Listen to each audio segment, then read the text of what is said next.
넘어서 48번째 시간입니다. 거룩한 산 제사를 드리자. 한 사람이 모든 것을 다 잘할 수는 없습니다.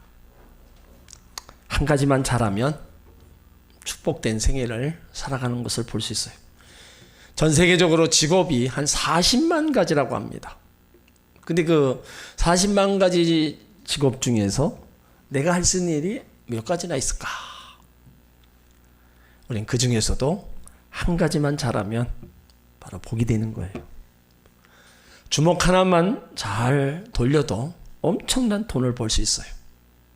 그 전설의 복서였던 무하마드 알리가 한 번 경기를 하면 1분에 2억을 벌었다고 그래요. 그러니까 초로 따지면 1초에 300만 원씩 벌었다. 어마어마한 숫자입니다. 주먹 하나 잘 쓰니까, 그거 하나 잘하니까 돈을 버는 거예요. 아나운서나 또 가수들 목소리 하나 가지고 출세하고 돈을 법니다. 또 스포츠에서도 그 하나만 잘하면 올림픽 나가서 메달 하나 따면 나라에서 연금도 주고 정말로 삶이 편해요. 물론 그 과정 속에는 엄청 힘들죠.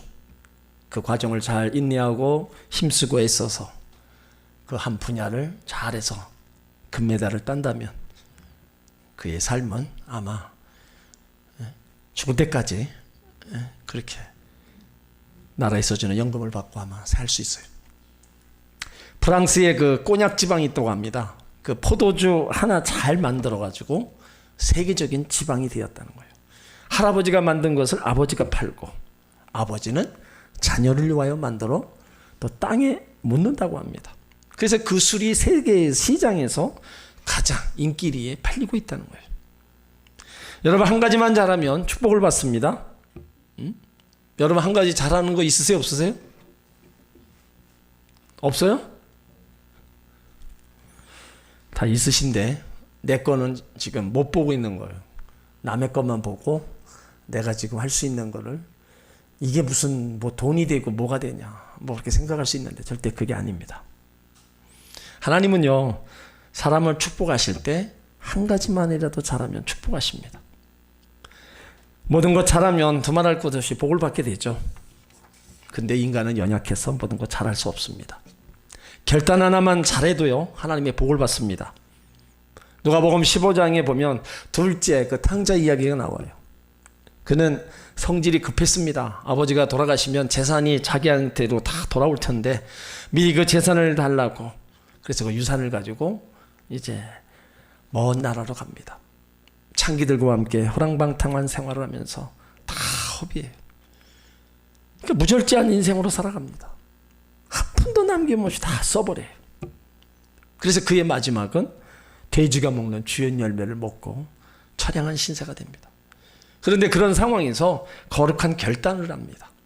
나는 죄를 졌지만 아버지께로 돌아가자. 아들이라고 인정하지 말고 나를 품꾼이 하나 써달라고 하자. 자존심을 버리고 결단하고 돌아옵니다. 그의 아버지는 상상을 초월한 대접을 해요. 너는 죽었다가 살아난 내 아들이다. 목욕을 시키고 새 옷을 입히고 금가락지를 끼워주시고 살찐 송아지를 잡아서 잔치를 베풉니다. 그러니까 거룩한 결단 하나만 잘해도 완전히 달라지는 거예요. 거룩한 생각 하나만 잘해도 복을 받습니다. 삭개오가요 어떻게 하면 예수님을 볼 것인가 고민하다가 뽕나무에 올라가자. 그래서 이 생각 하나 잘해가지고 그와 그 집이 구원을 얻습니다. 또 거룩한 헌신만 하나 잘해도 복을 받습니다. 강문호 목사님이 한 가지만 잘하면 하나님이 움직인다 그 책을 썼는데 거기에서 한 10가지를 얘기했어요. 봉사 한 가지만 잘해도 하나님 움직이신다. 전도 하나만 잘해도 꽃꽂이 하나만 잘해도 헌금 하나만 잘해도 구역장 사역 한 가지만 잘해도 신방 하나만 잘해도 주일학교 교사 하나만 잘해도 찬양 하나만 잘해도 기도 하나만 잘해도 청소 하나만 잘해도 사랑 한 가지만 잘해도 복을 받는다. 여러분 잘하는 거 뭐 있습니까? 한 가지 이상은 있으시죠? 네? 이거 하나만 잘해도 하나님을 움직인다는 거예요. 그러니까 물론 다 잘하면 좋죠. 근데 하나님은 작은 것 하나만 잘해도 하나님은 움직이신다. 움직이신다는 건 뭐예요? 은혜를 베풀어 주신다는 겁니다. 그러니까 내가 잘할 수 있는 거 그것 가지고 우리가 헌신하면 됩니다. 주님을 위해서 또 먼 교회를 위해서 가정에서도 마찬가지예요. 우리는 너무 큰 것만 생각하고 작은 것을 소홀히 할 때가 있습니다. 근데 예수님 칭찬은요, 큰 거 했다고 칭찬한 게 아닙니다. 작은 것 했을 때 칭찬하셨어요. 그러므로 우리가 할 수 있는 그 일들을 하나하나 해나간다는 게 상당히 중요하다는 겁니다. 오늘 우리가 읽은 말씀에 예배에 대해서 가르치고 있어요. 그러니까 우리가 바른 예배만 하나 잘 드려도 복을 받습니다. 이 예배가 축복의 통로이고 하나님은 예배를 통해서 하나님은 복을 주시는 거예요. 그러니까 예배 하나만 잘 드려도 복을 받는다는 거예요. 로마서를 우리가 3단계로다가 분류를 합니다. 1장에서 11장까지는 죄론, 구원론을 얘기를 해요. 그리고 이제 12장부터는 예수 믿고 구원받은 성도가 어떻게 살 것인가, 생활면에서의 그 말씀을 하고 있어요. 그러니까 로마서는 믿음을 강조하고 야고보는 행함을 강조했어요. 자, 로마서가 행위보다 믿음을 더 강조한 것은 사실이지만 그렇다고 행함을 무시해버리는 건 아닙니다. 행위에 있어서도 야고보 못지않게 행위론을 가르치고 있어요. 그래서 오늘 바울은 그 행위론을 가르치는데 그 첫 번째가 하나님께 대한 예배입니다. 그리고 교회 생활로 봉사에 대한 거, 그리고 세 번째가 사회에 대한 그리스도인의 생활면, 이 세 가지를 이제 15장까지 쭉 다루고 있어요. 그러니까 오늘 우리가 읽은 말씀에는 하나님께 대한 예배론입니다. 그 예배를 어떻게 드려야 되느냐, 그걸 오늘 말씀하고 있어요. 자, 1절 말씀을 다 같이 읽습니다. 그러므로 형제들아, 내가 하나님의 모든 자비하심으로 너희를 권하노니 너희 몸을 하나님이 기뻐하시는 거룩한 산 제사로 드리라. 이는 너희의 드릴 영적 예배니라. 자, 그러므로 이 접속사는 로마서 전체에서 3번 나옵니다. 그러니까 바울은 중요한 전환점을 말할 때 이 접속사를 사용했어요. 로마서 5장 1절에 보면 그러므로 우리가 믿음으로 의롭다 하심을 얻었은즉 우리 주 예수 그리스도로 말미암아 하나님으로 더불어 화평을 누리자. 그리고 로마서 8장 1절에 그러므로 이제 예수 그리스도 안에 있는 자는 결코 정죄함이 없다. 그리고 오늘 로마서 12장 1절에 그러므로를 사용했어요. 자, 이 말씀은 예수 그리스도로 말미암아 의롭게 되고 하나님과의 새로운 관계를 맺은 자들이기 때문에 이제부터 어떻게 살아야 한다는, 이렇게 살아야 한다는 그 접속사예요. 오늘 그러므로 죄 때문에 죽을 수밖에 없는 우리가 예수님의 보혈로 말미암아 구원받아 하나님 자녀 되었고 이제 구원받은 거룩한 성도가 되었다. 그러므로 이제 우리가 이렇게 살아야 되겠다. 그 결단을 묻고 있는 겁니다. 그 신앙의 윤리면을 얘기하는 거예요. 예, 그러므로 형제들아, 바로 구원받았으므로 그리스도인에게 형제된 자들이라고 바울이 얘기하고 있어요. 성령으로 거듭난 자들을 형제라고 합니다. 예수 그리스도의 피로 한 형제된 자들이에요. 내가 하나님의 모든 자비하심으로 너희를 권한다. 그러니까 하나님의 사랑을 품고 이제 권면한다는 겁니다. 지금 바울의 권면, 강제적인 권면이 아니라 자비하심을 가지고 권면한다는 거예요. 그러니까 바울은 자비한 마음으로 형제들에게 권면하고 있다는 거예요. 근데 바울은 꼭 그의 편지를 썼을 때, 그 소아시아 7교회에도 편지를 썼을 때 늘 이런 마음으로 썼어요. 에베소 교회에 권면할 때도, 갈라디아 교회나 골로새 교회나 데살로니가 교회에도 이 자비한 마음, 하나님의 사랑의 마음으로 그들에게 권면했습니다. 오늘 본문에서 우리는 누구인가를 발견할 수 있어요. 우리는 구원받은 형제들입니다. 그러므로 형제들아. 그리고 주의 자비하심을 입은 자들이라는 거예요. 우리는 하나님의 불쌍히 여겨주시는 자비를 덧입어 이제 하나님 앞에 설 수가 있습니다. 그리고 우리는 권면을 받은 자들이라는 거예요. 그러니까 우리가 더 하나님의 은혜를 받기 위해서는 바른 권면을 잘 우리가 받아들이고 행해야 된다는 겁니다. 자, 바울이 본문에서 무엇을 권면하고 있어요? 너희 몸을 하나님이 기뻐하시는 거룩한 산제사로 드리라는 거예요. 이는 너희 드릴 영적 예배다. 그러니까 여기에 몸, 육체를 의미하죠. 예수 그리스도를 우리가 영접하기 전에는 우리의 몸은 죄가 지배하고 사단이 지배하고 사망에 지배하는 집이었었어요. 그러나 예수 영접한 이후에 하나님 자녀된 성도의 몸은 하나님의 영이 거하시는, 성령이 거하시는 전이 되었고 성령이 지배하고 보호하시는 몸이 되었습니다. 그래서 우리 안에 주의 성령이 거하고 계셔요. 성경은요, 몸에 대한 여러 가지 교훈을 하고 있어요. 로마서 6장 13절에 보면, 자, 거기 한번 찾아보세요. 로마서 6장 13절. 우리 몸에 대해서 어떻게 하라는 것을 말씀하고 있어요.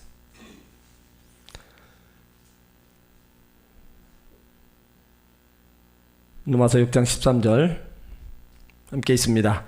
또한 너희 지체를 불의의 병기로 죄에게 드리지 말고 오직 너희 자신을 죽은 자 가운데에서 다시 산 자같이 하나님께 드리며 너희 지체를 의의 병기로 하나님께 드리라.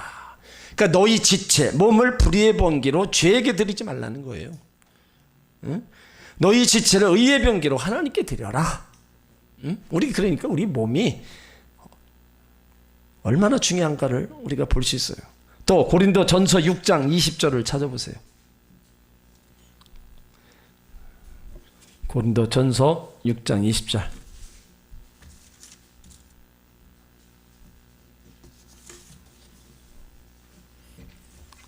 우리 몸이 무엇인가를 말씀합니다. 고린도전서 6장 20절 시작. 값으로 산 것이 되었으니 그런즉 너희 몸으로 하나님께 영광을 돌리라. 값으로 샀다. 응? 그러니까 분명히 내 몸인데 내 몸이 아니라는 거예요. 내 몸은 내 몸입니다. 그러나 내 몸을 마음대로 할 수 없다고 성경은 얘기하는 거예요. 내 몸인 때에는 내가 마음대로 먹고 마시고 듣고 자고 자유자재로 우리가 활동할 수 있습니다. 근데 이렇게 되면 그 생활은 자기 중심이 되고 마는 거예요. 이기적이고 개인주의가 되고 맙니다. 향락에 빠지고 죄에 빠지고 방종하게 됩니다. 그러니까 성경은 너는 너의 것이 아니라고 얘기하는 거예요. 값으로 산 것이다. 그러니까 내 몸은 내 것이 아니라 하나님 거라는 거죠. 한국 젊은이들이 다녀오는 곳이 바로 군대입니다. 이것은 내 몸이지만 국가에서 한번 영장을 발부하면 어쩔 수 없이 가정도 직장도 사업 다 제쳐놓고 군대 갈 수밖에 없어요. 이때 비로소 느끼게 되는 게 뭐예요? 아, 내 몸이지만 내 몸이 아니구나. 내 몸이지만 국가에 속한 몸이구나. 응? 마찬가지로 성경에서 내 몸을 값으로 샀다는 거예요. 지불된 만큼 이제 구실을 해야 된다는 겁니다. 그것이 바로 하나님 앞에 영광을 돌려야 된다는 거예요. 응? 이제 우리는 우리 몸이 아닙니다. 이제는 하나님 앞에 붙들린 몸이에요. 그 몸으로 무엇을 하라는 겁니까? 기뻐하시는 제사를 드리라는 거예요. 기쁘게 제사하는 그 제사, 바로 믿음으로 드리는 제사입니다. 형식과 의식이 아닌 몸과 마음과 정성과 뜻을 다해서 바로 드리는 예배가 하나님이 기뻐하는 제사라는 거예요. 거룩한 산 제사를 드려라. 거룩하다는 뜻이 뭐예요? 성결되고 구분되다, 깨끗하답니다. 이스라엘 백성들의 구약의 제사는 바로 흠 없는 짐승을 드렸어요. 그런데 신약에 와서 흠 없는 짐승 대신 성도의 자신의 심령을 하나님께 드리는 예배로 바꿨습니다. 그래서 깨끗한 심령으로 하나님 앞에 드리는 예배가 되기 위해 우리의 죄와 허물을 날마다 우리가 회개해야 되고 주의 보혈로 날마다 씻음 받고 용서 받아야 되는 겁니다. 그래서 하나님이 구하는 제사는 상한 심령이다 말씀하고 있어요. 시편 51편 17절에 하나님이 구하시는 제사는 상한 심령이라. 하나님이 상하고 통회하는 마음을 주께서 멸시치 아니하니이다. 그러니까 늘 바리새인하고 세리 중에서 예수님이 책망한 게 바리새인들입니다. 그들의 신앙 행위는 나름대로 옳다고 하지만 자기들이 죄인이라고는 얘기를 안 했어요. 하지만 세리는 바리새인처럼 행하지 못했어요. 근데 늘 그 마음속에는 상한 심령을 가지고 있었어요. 죄인이라는 그 마음으로 늘 가지고 주님 앞에 나와 회개하며 은혜를 구했습니다. 그러니까 예수님도 바리새인에 대해서 책망하시고 세리의 그 상한 심령을 기쁘게 받으시는 겁니다. 그러니까 우리가 하나님 앞에 나와서 우리가 날마다 회개하고 은혜를 구하는 거, 하나 그것이 상한 심령의 그 한 부분을 우리가 주님 앞에 드리는 겁니다. 그리고 몸을 산제사로 드려라. 여기 몸은 육체뿐만 아니라 삶의 전부를 가리킵니다. 그러니까 이스라엘 백성들의 짐승을 제물로 바치는 것을 예배만 생각했어요. 그러다 보니까 예배 드리는 자와 바쳐진 제물이 분리되었습니다. 결국 형식적인 예배 생활로 전락되고 말았어요. 예수님은 죽은 짐승을 바치고 제물 예배가 되기보다는 신령과 진정으로 드리는 예배가 되라고 말씀하시는 거예요. 그러니까 사도 바울이 더 구체적으로 산 몸을 제물로 드리라는 겁니다. 그러니까 여기에는 두 가지 의미가 있어요.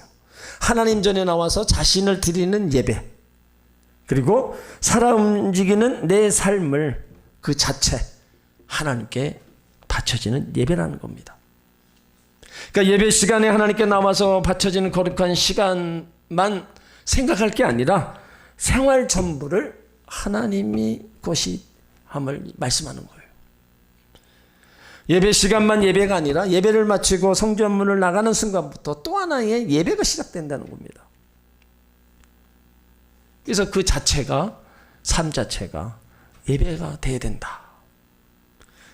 가정에서, 직장에서, 일 자체 속에서 살아 움직이는 생활, 그 자체가 하나님께 바쳐지는 예배가 돼야 된다는 겁니다.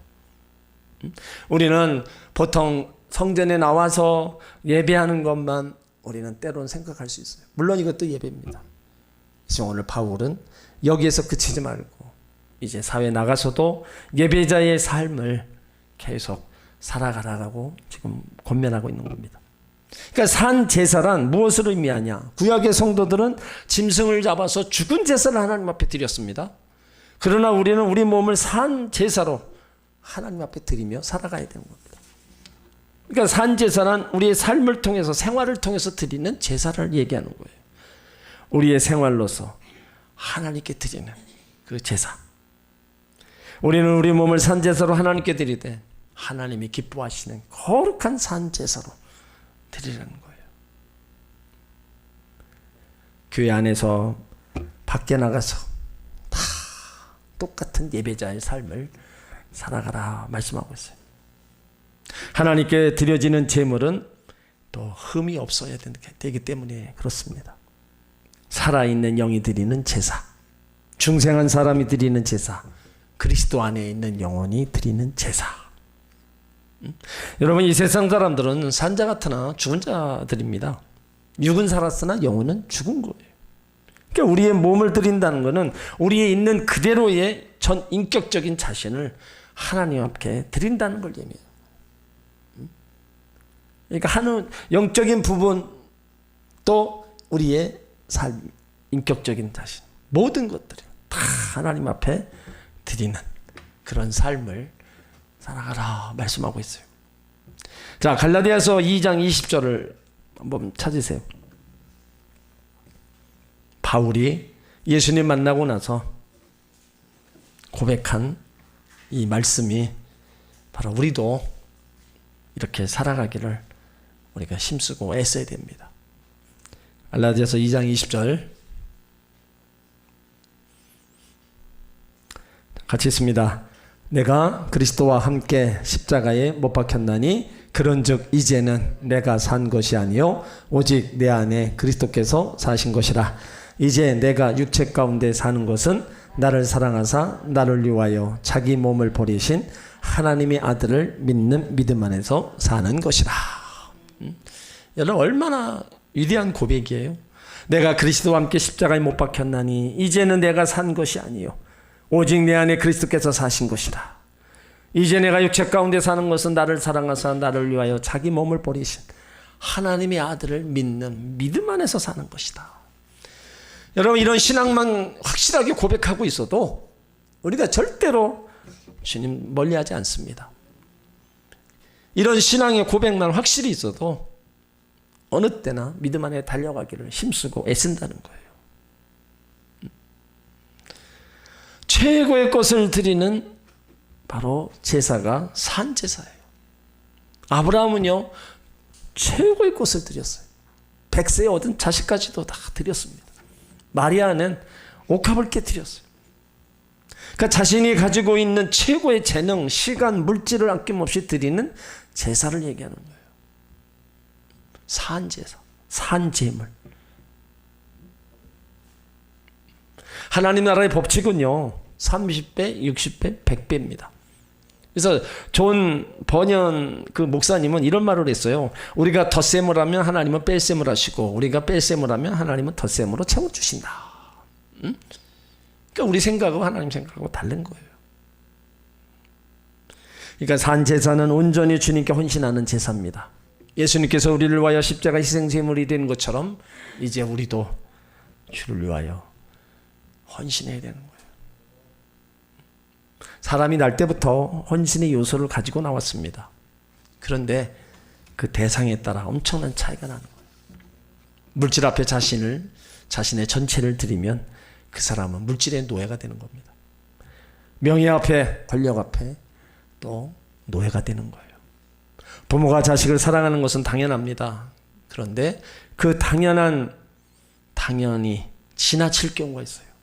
너무 자식에게 빠지면 그 부모는 자식의 종이 되고 맙니다. 우리는 우리 몸을 하나님 앞에 우리가 드려야 돼요. 값으로 산 것이기 때문에 어쨌든 하나님 앞에 우리가 드리는 그 헌신이 있어야 된다는 겁니다. 그리스도 스톰이라는 교부는 이런 얘기를 했어요. 산제사는 눈은 악을 보지 않고 혀는 비방을 말하지 않고 손은 죄를 짓지 아니하면 그 자체가 산 제사가 된다. 적극적으로 선을 행하면 하나님이 더더욱 기뻐하신다 그랬어요. 그러니까 손은 구제하고 봉사하고 기도하고, 입은 저주하는 자를 축복하고 하나님을 찬양하고, 귀는 하나님의 음성을 들을 때 그 자체가 바로 산 제사가 된다는 거죠. 이렇게 너희가 드릴 영적 예배, 산 제물과 산 제사로 우리가 드려야 그것이 바로 영적 예배라는 겁니다. 구약 성도들은 레위기에 기록된 절차의 의식에 따라서 기계적이고 반복적인 제사를 하나님께 드렸어요. 근데 우리는 더 이상 그럴 필요가 없습니다. 예수님께서 단번에 우리를 위하여 자신의 속죄제물로 드려주셨기 때문에 이제 우리는 구약의 제사는 전혀 상관없어요. 이제는 우리 몸이 거룩한 성전입니다. 우리 자신들이 제사를 드리는 제사장들이에요. 따라서 우리는 더 기계적이고 의식적인 제사를 드리지 않습니다. 이제는 삶을 통해서 하나님께 받으시는 영적 예배를 우리는 드려야 됩니다.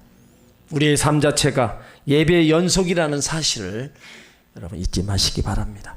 우리의 삶 자체가 하나님이 기뻐 받으시는 예배가 될 수 있도록 우리는 또 신령한 삶을 살아야 하는 겁니다. 우리 생각, 우리 말, 행동, 우리 몸가짐, 얼굴 표정까지 삶 자체가 바로 하나님께 드리는 예배의 연속이 되어야 된다는 거예요. 우리가 성전에 나와서 또 밖에 나가서 우리가 찡그리고 화를 낸다면 그건 절대로 하나님 기뻐하시지 않습니다. 천사의 얼굴처럼 은혜로운 모습, 그 모습이 하나님과 더 보이는 모든 사람들에게도 바로 기뻐하시게 되어 있는 겁니다. 우리의 삶이 예배의 연속이라는 사실을 생각하며 살아갈 때 우리는 먹든지 마시든지 무엇을 하든지 하나님의 영광을 위한 삶이 우리가 될 수 있는 겁니다. 우리 몸을 하나님 기뻐하시는 거룩한 산 제사, 바로 영적 예배입니다. 믿음의 생활화, 말씀의 생활화, 바로 이것이 참 믿음인 것처럼 영적 제사, 합당한 봉사, 합당한 섬기란 말로도 우리가 표현할 수 있어요. 그러니까 주님이 우리에게 섬김의 본을 보여준 것처럼 우리도 바로 섬겨야 된다. 더 헌신하며 남에게 우리 아름다운 모습을 보이는 것, 이것이 계속해서 삶으로 이어져 나가는 바로 예배자의 모습인 겁니다. 우리는 하나님께 바른 예배를 드려야 됩니다. 하나님을 잘 섬기고 경배해야 돼요. 근데 이것이 가정으로 밖으로 이제 같이 나아가야 된다는 겁니다. 그래야 할 때 하나님이 영광을 받으시고 우리가 드리는 그 예배가 바로 영적인 예배가 되는 겁니다. 우리가 하나님을 기쁘시게 하는 예배를 드려야 될 때 우리는 좀 예배자의 그 자세를 우리는 다시 한번 생각을 해봐야 돼요. 예배에 우리가 늦게 오는 거, 뭐 이런 부분들도 우리가 예배자의 기본 자세에서 벗어나는 거고, 우리가 복장을 단정히 하는 거, 뭐 새 옷 입으라는 게 아니죠. 단정한 자세로 보기 좋은 복장을 입는 거, 뭐 예물 준비하는 거, 우리가 봉사하는 거, 이런 모든 거. 요즘엔 핸드폰 가지고 예배 시간에 또 행하는 이런 모습들, 여러분, 이거는 우리가 하나님 앞에 예배를 드리면서 전혀 그 마음은 딴 곳에 가 있는 겁니다. 그게 제일 안타까워요. 성전에 예배 때 핸드폰 하고 검색하고 이것저것 들여다보고 기도 시간에 그거 하고 정말로 마음이 한편은 아주 찢어지는 것 같아요. 왜 교회 와서 예배 시간에 왜 저러고 있을까? 정말로 마음이 아파요. 차라리 예배를 안 드리는 게 차라리 나을 것 같다. 왜 그러는가? 참 습관이라는 게 무섭습니다. 그 습관이 못 놓는 거예요. 자기도 의식적으로 그냥 가끔해가지고 그거 하고 있는 거예요. 그러니까 얼마나 그게 우리가 하나님 앞에 있는 모습이 얼마나 벗어난 모습인가. 근데 그런 거를 왜 모르냐 이거예요. 안타까운 겁니다. 그러니까 오늘 로마서 12장 우리가 1절에 예수 믿고 구원받은 성도들 어떻게 바로 살아야 되느냐. 그 생활면에서 제일 먼저가 예배입니다. 이 예배 하나만 잘 드려도 하나님께 복을 받는 거예요. 성전에서 드리는 예배, 이 삶 속으로다가 쭉 연결되어 나가면서 그 삶이 하나님 기뻐하시는 예배자의 삶으로 살아가기 때문에 하나님은 그 예배자의 삶을 살아가는 그에게 복을 주시는 거예요. 예배는 신앙생활의 기본입니다. 또 시작이에요. 예배가 무너지면 신앙도 믿음도 삶도 다 무너져 갑니다. 우리가 구원받아 하나님 백성 되었다면 우리가 이 예배만큼은 우리가 어떤 상황에서도 잘 드려야 된다는 거. 이것을 제일 처음 바울이 언급을 했어요. 제일 처음 얘기했다는 것은 그만큼 중요하다는 겁니다. 이 중요한 거, 가장 중요한 것을 하지 못했을 때 사회생활, 가정생활, 거기에 생활면에서 이끌어가야 될 많은 규범들을 지키지 못한다는 겁니다. 철저하게 하나님이 기뻐하시는 산 예배를 드리기를 힘쓰시기 바랍니다. 또 그 예배자의 마음으로 또 사회에 나가서 가정에 가서 생활하시기 바랍니다. 그것이 우리가 드리는 영적 예배자의 삶인 것을 오늘 바울을 통해서 알려주셨어요. 우리는 이렇게 살기를 힘쓰고 애써야 될 줄 믿습니다.